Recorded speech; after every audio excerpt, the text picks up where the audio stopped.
नमस्कार, मैं हूं बालकृष्ण थरेजा। आप देख रहे हैं डेली लाइव। आइए शुरुआत करते हैं आज के समाचारों की। 4 महीने के बिजली के बिल माफ करने की मांग को लेकर शनिवार को जिला मुख्यालय तथा आसपास के क्षेत्रों में मार्क्सवादी कम्युनिस्ट पार्टी के कार्यकर्ताओं ने अपने अपने बिलों को अग्नि के भेंट कर सरकार के खिलाफ रोष दर्ज करवाया। 6 महीने का बिजली बिल माफ करो, 6 महीने का बिजली बिल माफ करो।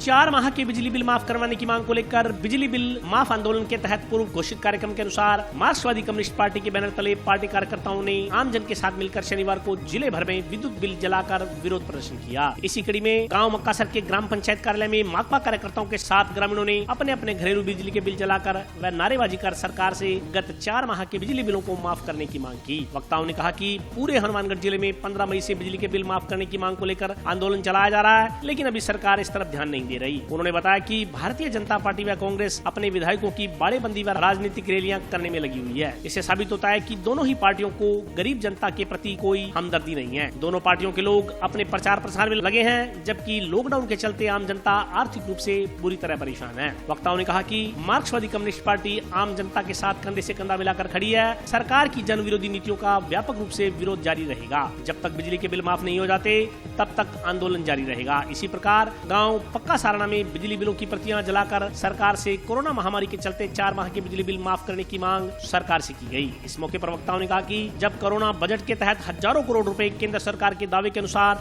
बिजली कंपनियों को दिए गए हैं, तो बिजली बिल माफ क्यों नहीं किए जाते। उन्होंने चेतावनी दी कि अगर सरकार जनता के संघर्ष की आवाज नहीं सुनेगी तो अगला आंदोलन आक्रामक रूप ले लेगा। उन्होंने सरकार से तुरंत प्रभाव से आदेश जारी कर 4 माह की बिजली बिल माफ करने की घोषणा की। इसी प्रकार टाउन तथा जंक्शन में भी मार्क्सवादी कम्युनिस्ट पार्टी कार्यकर्ताओं ने बिल की प्रतियां जलाकर सरकार से बिजली बिल माफ करने की मांग की। इस मौके पर बहादुर सिंह चौहान, शेर सिंह चाहकिया, आत्मा सिंह सहित अन्य माकपा कार्यकर्ता मौजूद थे।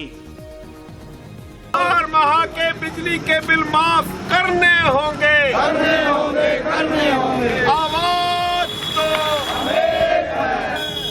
आज पूरे राजस्थान में और खास तौर से हनुमानगढ़ जिले में बिजली के बिलों को जलाकर हम विरोध दर्ज करवाएंगे कि लॉकडाउन के चलते जो स्थिति आम जनता की हुई, गरीब की हुई, छोटे किसान की, छोटे दुकानदार की, कि लॉकडाउन और कर्फ्यू हमारे क्षेत्र में रहा और आज भी चल रहा है, उससे तमाम आर्थिक गतिविधियां, चाहे वो दिहाड़ीदार मजदूर था, चाहे वो रेहड़ी चलाने वाला था, चाहे रिक्शा चलाने वाला था, या किसी दुकान पर जो काम करने वाला आम इंसान था, उसके सामने रोटी रोजी की बहुत बड़ी समस्या।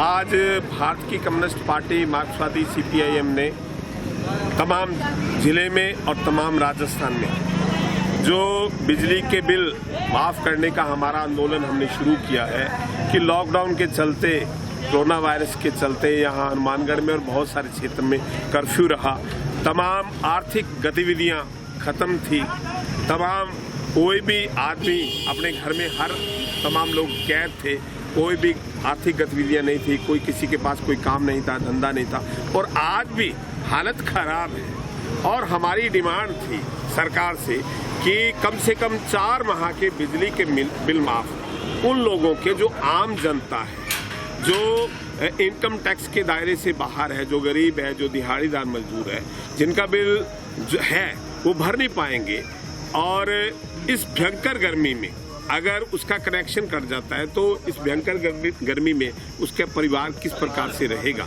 तो हमारी ये डिमांड थी कि बिजली का बिल माफ किया जाए। इससे पहले भी हमने लगातार धरने और प्रदर्शन किए हैं। आज हमने यहाँ हनुमानगढ़ में भी, टाउन में भी, हनुमानगढ़ जंक्शन में और खासतौर से हनुमानगढ़ टाउन में हमने यहाँ बिजली के बिलों को जलाकर विरोध दर्ज करवाया कि हम बिजली के बिल जला तो सकते हैं लेकिन भर नहीं पाएंगे। और अगर सरकार ने, राजस्थान सरकार ने अगर हमारी इस मांग को नहीं माना तो इस आंदोलन को हम और मजबूत करके एक व्यापक पूरे राज्य स्तर का एक आंदोलन बनाएंगे।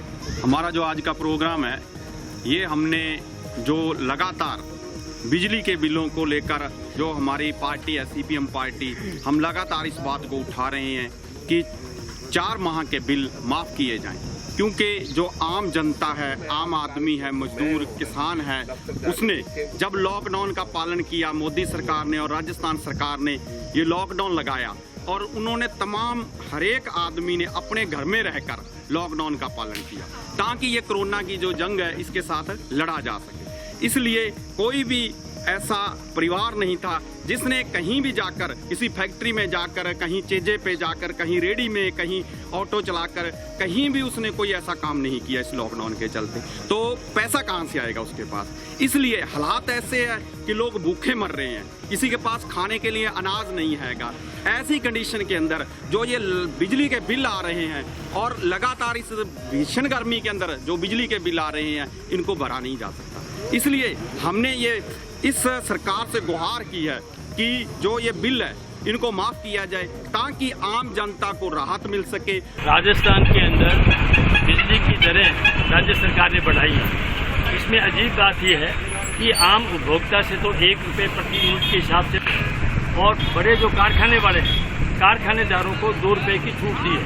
ये समझ में नहीं आ रहा कि गरीब गरीब है या कारखाने वाले ज़्यादा गरीब है। तो हम मार्क्सवादी कम्युनिस्ट पार्टी लगातार 15 मई से हम बिजली के बिलों के अंदर जो बढ़ोतरी की है उसके खिलाफ आंदोलन कर रहे हैं। और आज हमारा पूरे हनुमानगढ़ जिले के अंदर करीब 50,000 लोग जो हैं वो बिजली के बिल जो है जलाएंगे। अजीब बात है कि पूरे कोरोना काल के अंदर लोगों का काम धंधा, लोगों के उद्योग धंधे पूरी तरह से बंद रहे, और उसके अंदर हमारा मांग है कि सारा कुछ जब बंद था तो उसमें बिजली के बिल किस बात से? जिस नाई की दुकान थी, जो दुकानदार था, उसकी दुकान 2.5 महीने बंद रही और आप उस 2.5 महीने का बिल दे रहे हो। हम ये कह रहे हैं कि आप कह रहे हैं कि हम सहूलियत देंगे, हम जो है राहत देंगे, तो हमारा ये कहना है कि आम आदमी जो है वो बिल भरने की स्थिति में नहीं है, इसलिए उनके बिल को माफ किए जाए और इनके अंदर जो बढ़ोतरी की है उस बढ़ोतरी को वापस दिया जाए। इसके बाद भी अगर नहीं मानते हैं तो 26 जून को सारे राजस्थान के अंदर बिजली मंत्री और मुख्यमंत्री के पुतले दहन किए जाएंगे, गांव-गांव, ढाणी-ढाणी, और इस आंदोलन को मजबूती के साथ लड़ेंगे।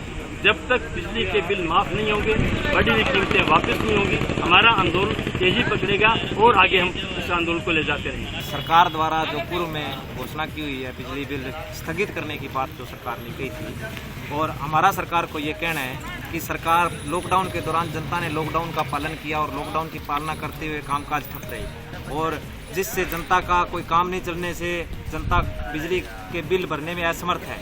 और जनता बिजली, आज गर्मी के टाइम में अगर घर में बिजली नहीं आएगी, किसी का कनेक्शन काट दिया जाएगा तो उसको बहुत ज़्यादा दिक्कतों का सामना करना पड़ेगा और जिसमें बीमारियां भी सर चढ़ कर बोलेगी। इसलिए हमारा सरकार से ये कहना है कि सरकार जल्द से जल्द बिजली बिल माफ़ करे, और अगर सरकार जल्द से जल्द बिजली बिल माफ़ नहीं करेगी तो आने वाले समय माकपा किसान सभा तमाम संगठन मिलकर, आम जनता मिलकर आंदोलन करेगी। ये हमारा सरकार को कहना है। आज का कार्यक्रम हमारा बिजली बिल की प्रतियां जलाने का था, जो हमने ग्राम पंचायत में बिजली बिल जलाई है और ग्राम पंचायत हमारे साथ है। आज बिजली दी प्रतियां जलाई गई ने 3 महीने करीब लॉकडाउन का लोगों ने उसके पालन किया।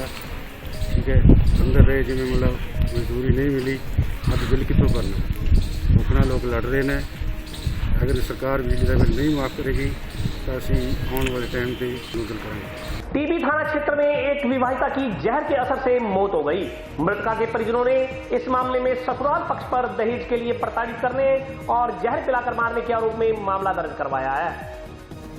जिले के टीबी पुलिस थाना क्षेत्र में दहेज के लिए विवाहिता की हत्या करने का मामला सामने आया है। मृतका को जहर के असर से अचेत होने पर 3 दिन पहले अस्पताल में भर्ती करवाया गया था। इलाज के दौरान विवाहिता की मौत हो गई। मृतका के पीर पक्ष ने दहेज के लिए विवाहिता को जबरन जहर पिला मारने का आरोप लगाते हुए टीबी थाना में मामला दर्ज करवाया है। शनिवार को पुलिस ने पोस्टमार्टम के बाद शव परिजनों को सौंप दिया। पुलिस के अनुसार हनुमानगढ़ टाउन पुलिस थाना क्षेत्र के गाँव मुंडा निवासी रामस्वरूप मेघवाल ने रिपोर्ट दर्ज करवाते हुए बताया कि उसकी 2 पुत्रियों की शादी टीबी निवासी लीलू राम के पुत्रों के साथ हुई थी। उसकी पुत्री मंजू की शादी जगदीश पुत्र लीलू राम के साथ हुई थी। शादी के बाद से ही ससुराल पक्ष के लोग उसकी दोनों पुत्रियों को दहेज के लिए तंग परेशान कर रहे थे। रिपोर्ट के अनुसार 10 जून को करीब दोपहर 3 बजे उसे सूचना मिली कि ससुराल पक्ष के लोगों ने मंजू को मारने के लिए उसे जबरन जहर पिला दिया। उसकी पुत्री को गंभीर हालत में टीबी के सरकारी अस्पताल में भर्ती करवाया गया। वहां से गंभीर हालत में उसे हनुमानगढ़ टाउन के राजकीय जिला चिकित्सालय में रेफर कर दिया गया। जिला अस्पताल में इलाज के दौरान मंजू ने शुक्रवार रात्रि को दम तोड़ दिया। रामस्वरूप मेघवाल ने आरोप लगाया कि दहेज की मांग को लेकर मंजू मंजू के पति जगदीश ससुर लीलू राम वैसास ने मारने के लिए मंजू को 10 जून को जहर पिला दिया। इलाज के दौरान मंजू की मौत हो गई। पुलिस ने रिपोर्ट के आधार पर मृतका के पति ससुर वैसास के खिलाफ धारा 304, धारा 408 के तहत मामला दर्ज किया है। मामले की जाँच संगरिया के सीओ कर रहे हैं। तहसील प्रणाली लड़की है, इस लड़के को इसने जहर देकर मारा है। कई बार पंचायती कर ली, ये लौट नहीं है, फोन पर धमकी देते हैं। 6 साल 7 महीना हो गए। भी ऐसी हुई कि भाई हम क्या हमारे से दहेज मांगते हैं। लड़की कई बार आकर माना क्या था, फिर बाद मेहरबान समझाया, वे कहकर मैं तो यहीं कर शांत, हमारी बात वह माननी को नहीं। ये बाद में लड़की कुट्टी है, धक्का सप्रे पे आई है, मानने 10 तारीख के सप्रे पे, माना 11 तारीख को बतावा। आज मैं एक डेट बॉडी लेना है थोड़ी। लड़के का नाम मंजू, ससुराल वालों के लीलू राम फिर एक अंक को नंद है, ये सब अंक दिखाया है। ये बात पे राम स्वरूप ने CHC अपने टाउन में रिपोर्ट पेश की है कि मेरी 2 लड़कियां टीबी में शादी की हुई थी 6 साल पूर्व। इसमें से एक लड़की को वो अपने घर ले आया, दूसरी लड़की वहीं थी। उसके पास फोन आया दिनांक 10/6 को 3 बजे कि आपकी लड़की ने स्प्रे पी ली है, जिसका इलाज सरकारी हॉस्पिटल टाउन में चल रहा था। दौरान इलाज इसकी मृत्यु हुई है और इसने लिखित रिपोर्ट पेश की है। लिखित रिपोर्ट पर थाना पहुंचकर मुकदमा दर्ज करवाया जाएगा। 304 498 323 IPC। अभी मृतका का पोस्टमार्टम मंजू का करवा दिया है। लाश वारिसान को सुपुर्द कर की जा रही है। आगे अनुसंधान अधिकारी इस विषय में निष्कर्ष देंगे। जिला अस्पताल के आइसोलेशन वार्ड में काम करने वाले चतुर्श्रेणी कर्मचारियों को जिला कलेक्टर जाकिर हुसैन ने भामाशाह के सहयोग से शनिवार को टेबल फैन देकर सम्मानित किया। जिला कलेक्टर जाकिर हुसैन ने शनिवार को जिला अस्पताल के आइसोलेशन वार्ड में कार्य करने वाले 33 हेल्पर, गार्ड, चतुर्श्रेणी कर्मचारियों को मक्कासर के भामाशाह अमित गोदारा के सहयोग से टेबल फैन देकर सम्मानित किया। वहीं भामाशाह ने सूचना एवं जनसंपर्क विभाग के 5 कर्मचारियों को भी टेबल फैन देकर सम्मानित किया। जिला अस्पताल परिसर में स्थित ट्रोमा सेंटर के बाहर कोरोना वॉरियर्स को टेबल फैन देकर सम्मानित करने के बाद जिला कलेक्टर जाकिर हुसैन ने कहा कि भामाशाह ने जिला अस्पताल की 33 हेल्पर, गार्ड इत्यादि को सम्मानित करके उनका मान बढ़ाया है। इसके साथ ही उन्होंने भामाशाह की तारीफ करते हुए कहा कि इन्होंने कोरोना महामारी के दौरान जरूरतमंदों को राशन किट, पशुओं के लिए हरा चारा, जरूरतमंद को इलाज के लिए सहायता समेत कई कार्य करते हुए 10 लाख रुपए से ज्यादा धनराशि जरूरतमंदों के लिए खर्च की है। साथ ही कहा कि जिन 33 लोगों को टेबल फैन दिए गए हैं, ये वे लोग हैं जो जिला अस्पताल के आइसोलेशन वार्ड में अपनी ड्यूटी ईमानदारी से देते रहे। वार्ड में साफ सफाई का भी इन लोगों ने पूरा ध्यान रखा, लिहाजा इनको सम्मानित करते हुए गर्व महसूस हो रहा है। आज ये जिला अस्पताल में कार्यक्रम था, मक्कासर के अमित गोदारा जी हैं, उन्होंने जो सफाई कर्मचारी और छोटे कर्मचारी जो यहाँ पे काम करते हैं हॉस्पिटल में, उनको सबको पंखे वितरित किए।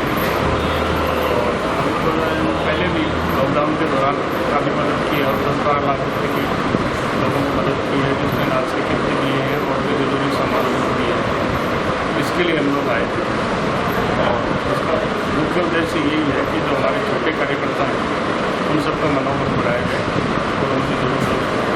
पहले तो सबसे पहले कलेक्टर साहब का बहुत बहुत धन्यवाद सर, जिन्होंने हमें सम्मानित किया। वो हमारे लिए यहाँ टाइम निकल के आए हैं। तो मैं चाहती हूँ कलेक्टर साहब से एक निवेदन है मेरा कि हम हेल्पर की बहुत बढ़िया कार्य कर रहे हैं सर। इस कोविड-19 में हम ड्यूटी कर रहे हैं और ये 43 रुपये मानदेय हमारा। हमारे कलेक्टर से निवेदन है कि हमारा मानदेय बढ़ाया जाए और जो हमारी पहले वैकेंसी आई थी हेल्परों की, वो वैकेंसी रद्द हो गई थी, तो वो दोबारा से हमारे निकाली जाए। हमें बुलाया गया, हमारा यहाँ मान किया गया, सम्मान किया गया सर ने। हम कह रही हूँ मैं हम तय दिल से धन्यवाद करते हैं सर का कि हमारे यहाँ पंखे दिए गए। इस कोविड-19 वो टाइम निकाल के हमारे लिए आए हैं। हाँ, ये हमें पंखे दिए गए हैं कलेक्टर साहब और भामाशाहों की तरफ से, तो उनका हमें तहे दिल से आभार हम व्यक्त करते हैं सभी हेल्पर। और हम ये चाहते हैं कि जो भी हमारी मदद के लिए आगे आ रहे हैं, उन सभी से हमारी हाथ जोड़ के प्रार्थना है कि हमारी ये छोटी सी विनती स्वीकार की जाए और हमें सभी हेल्परों की 4th क्लास की ग्रेड में जो काम कर रहे हैं सभी हेल्पर, सबकी तनख्वाह हमारी बढ़ाई जाए। कम से कम 6-6 हज़ार रुपये हो तो हमारे बच्चों और हमारे परिवार का पालन पोषण हो सके। जंक्शन के खोसा कॉम्प्लेक्स में स्थित एक साड़ी की दुकान से बीती रात कुछ अज्ञात चोर नकदी व सामान चोरी कर ले गए। इस संदर्भ में दुकान संचालक की रिपोर्ट पर पुलिस ने अज्ञात चोरों के खिलाफ मामला दर्ज किया है।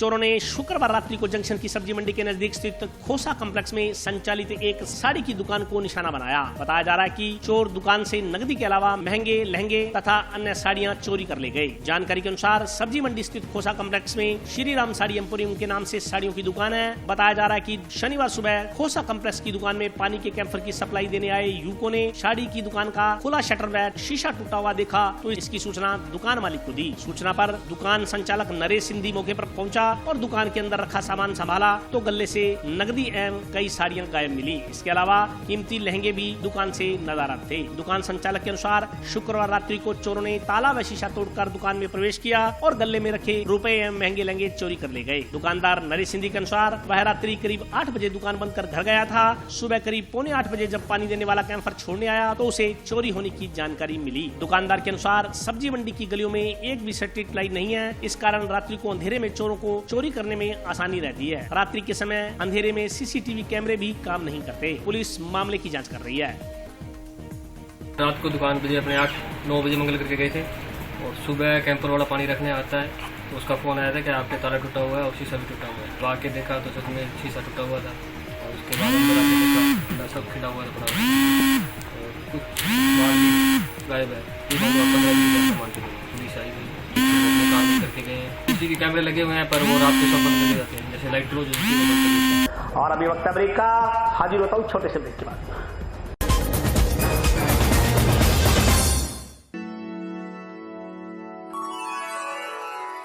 यूं तो कई बार मुझे हंसते देखा है, पर ये हंसी कुछ और है। ये गहना मुझ पर जचता है, पर ये महज एक गहना नहीं। ये रूपरेखा है मेरे मन की, हंसती खिलखिलाती लहरों की, जो आतुर थी अब तक मुझ पर सजने को। इसलिए ये गहना ही मेरा सच्चा श्रृंगार है, श्रृंगार है, श्रृंगार है।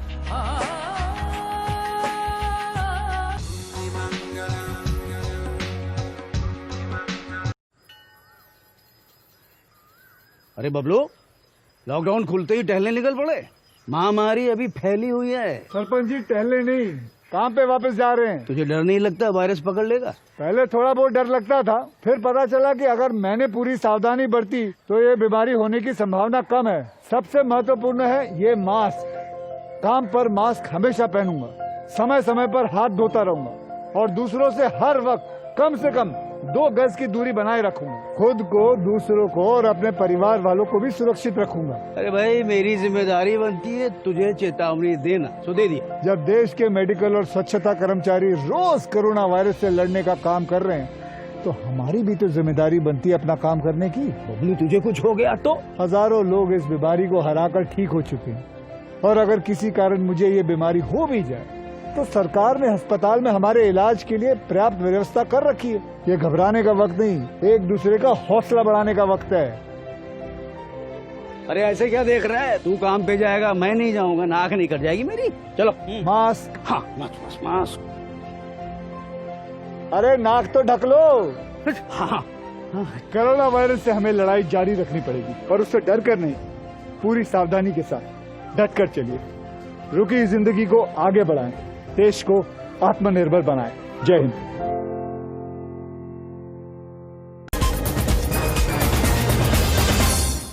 ब्रेक के बाद स्वागत है। आइए नजर डालते हैं अगले समाचारों पर।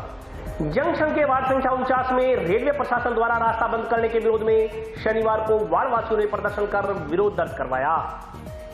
जंक्शन में रेलवे प्रबंधन द्वारा वार्ड संख्या 49 का एक मार्ग अवरुद्ध करने के विरोध में वार्ड वासियों ने रोष जताते हुए प्रदर्शन किया। वार्ड वासियों ने बताया कि रेलवे द्वारा लाइनों के नजदीक रास्ते को बंद किया जा रहा है, इससे वार्ड संख्या 49 के लोगों को आने जाने में काफी परेशानियों का सामना करना पड़ेगा। वार्ड वासियों का कहना है कि रास्ता बंद किए जाने से रेलवे कॉलोनी की तरफ से आने जाने वाले तमाम लोगों के लिए काफी दिक्कतें हो सकती है। शमशान घाट लाइनों के इस तरफ वार्ड संख्या 49 में है। सामान्यतः लाइनों की दूसरी तरफ से आने वाले लोग इसी मार्ग से होकर गुजरते हैं, लेकिन रेलवे प्रशासन प्रशासन यदि मार्ग को बंद कर देगा तो वार्ड वासियों को मुख्य हाईवे से घूमकर बाजार की तरफ से इधर आना पड़ेगा। ऐसे में वार्ड वासियों ने मार्ग अवरुद्ध नहीं करने की मांग की है। वार्ड वासियों ने बताया कि इस संदर्भ में मंगलवार को रेलवे प्रशासन के साथ बैठक प्रस्तावित की गई है। यदि बैठक में सहमति नहीं बनी तो वार्ड वासियों का प्रदर्शन जारी रहेगा।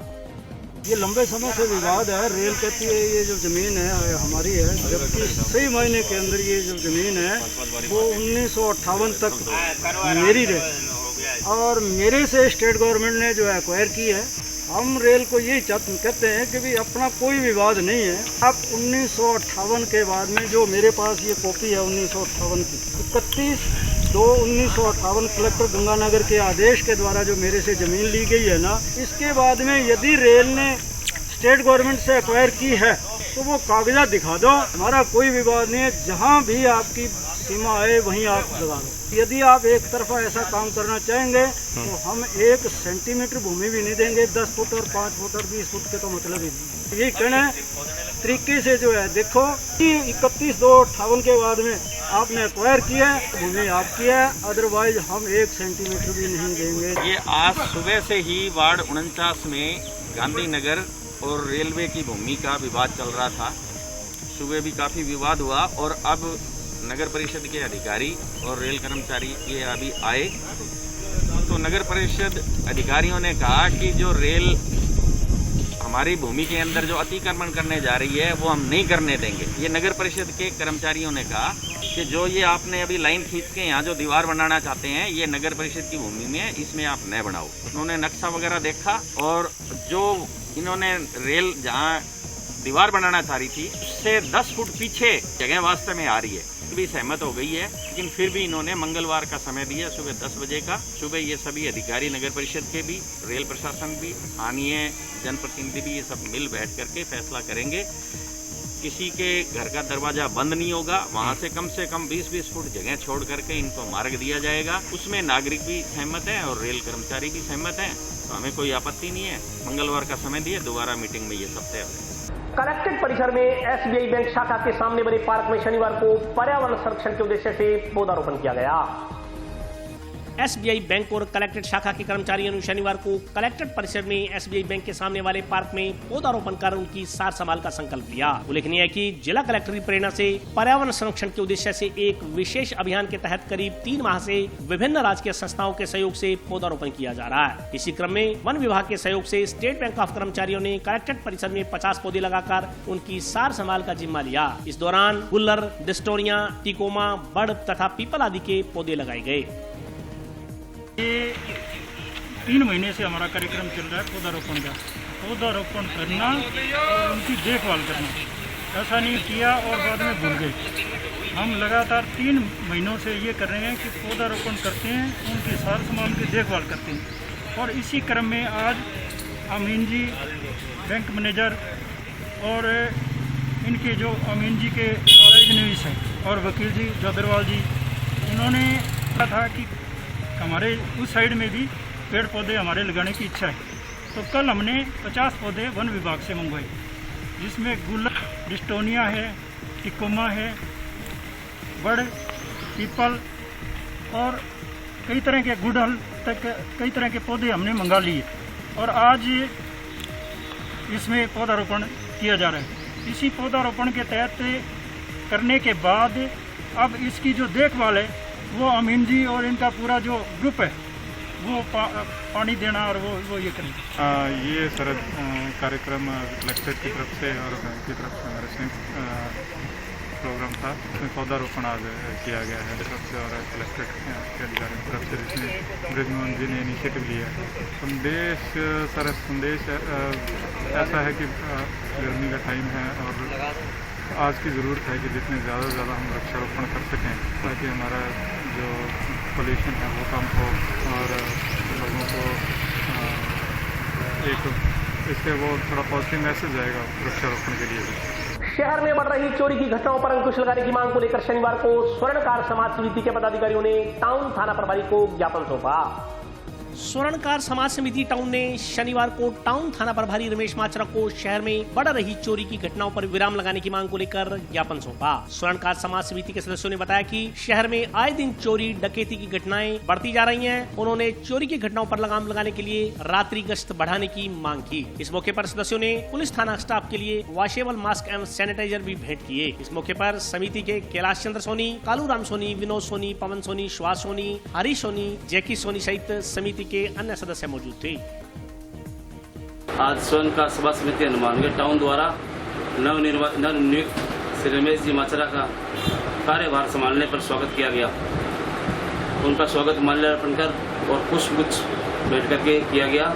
महामारी के चलते पूरे स्टाफ को मास्क व सैनिटाइजर बांटे गए और इस मौके पर उन्हें विचार विमर्श किया गया कि आजकल शहर में जो लूटपाट के मामले चलते हैं, तो इस वजह से उन्हें बताया गया कि 7 से 8 बजे तक जब दुकानें बंद करने का टाइम हो तो पुलिस गश्त की जाए, ताकि किसी भी दुकानदार भाई के साथ अप्रिय घटना ना हो और अपराधियों में भय बना रहे। और आज के लिए बस इतना ही। कल फिर हाजिर होता हूँ नए समाचारों के साथ। तब तक आप स्वस्थ रहिए, प्रसन्न रहिए और लॉकडाउन के नियमों का पालन करते रहिए। नमस्कार।